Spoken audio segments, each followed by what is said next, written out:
Uè, Nenno, pensa? Tutto a posto? Tutto bene? Ehi Nenno, ci sei? Pronto? Quando parla alle persone pensano al mio io di una canzone. Odio sbarra ammirazione come un'ora alle Olimpiadi. La distinzione fra Demi e Giovanni, che Demi è Giovanni e Giovanni un sardo qualsiasi. Mi sembra di giocare a scacchi con Anan, di correre con Bolt e di scopare con Moana, rappare con Tupac. Insomma, di non essere all'altezza della vita e della realtà. Dio non c'è, ci ha lasciato in mezzo al mare a fare guerre per le briciole. Scriverò una Bibbia tutta mia, fatta di sangue, di terra, di merda e di sperma. Giovane sardo rinchiuso in vita terrena, tra il mare, le montagne e le spiagge della sua terra. Sincero come da bambino, giuravo al mondo che un giorno sarei stato più bravo. Ma con il tempo non cambio, a volte vorrei uccidere la gente che mi parla e che c'ho a fianco. Nasci sardo, muori sardo.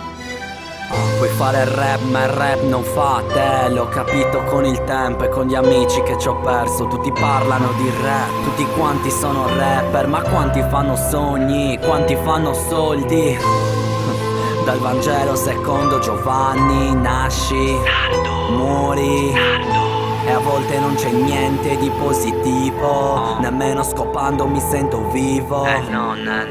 Vuoi che rappi belle storie stronzo, mentre i miei amici emigrano perché non c'è lavoro. Mentre vendo erba e fumo per far qualche soldo. Mentre bestemmio il mondo, non avercela con me se non credo in niente. E vorrei morto ogni banchiere o carabiniere se penso più a farmi un nome che un mestiere. Fanculo l'Italia e i suoi burattini, Nenno, perché sono solo giovane sardo rinchiuso in vita terrena, tra il mare, le montagne e le spiagge della sua terra.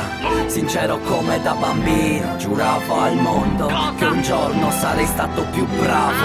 Ma con il tempo non cambio, a volte vorrei uccidere la gente che mi parla e che c'ho a fianco. Nasci sardo, muori sardo. Andiamo, Nenno, non essere così negativo. È una cosa più grande del rap. Il rap è solo un modo come un altro per esprimersi. In questi ultimi 2 anni ho visto tante cose, ho conosciuto tante persone che non vogliono niente. Ho avuto amici che rubano dalle tue tasche e poi danno la colpa agli altri. Prima ti sorridono e poi vendono la tua amicizia per 50 euro. Merda, 50 euro. Altri che ti stanno dietro perché dicono che spacchi, ma in verità vogliono solo che il loro nome stia a fianco al tuo per fare un po' di views in più. Altri impazziscono, la finiscano dallo psichiatra, fanno i ribelli duri, quelli che non si passano mai, e poi un cazzo e poi niente. Sono schiavi delle droghe e non riescono a fare a meno di fumare una sigaretta. Ti dicono che è giusto prendere medicina, che le medicine ti aiutano. È giusto perché lo dice un dottore e i dottori hanno studiato per quello. Quindi è giusto, ci si può fidare. Sono uscito con ragazze che hanno tutto dalla vita, cazzo, dico proprio tutto tranne che la felicità. Parlano di facoltà in città europee, dell'America, del loro futuro già pronto, già scritto, ma in testa hanno soltanto merda, così tanta che gliene esce dalle orecchie.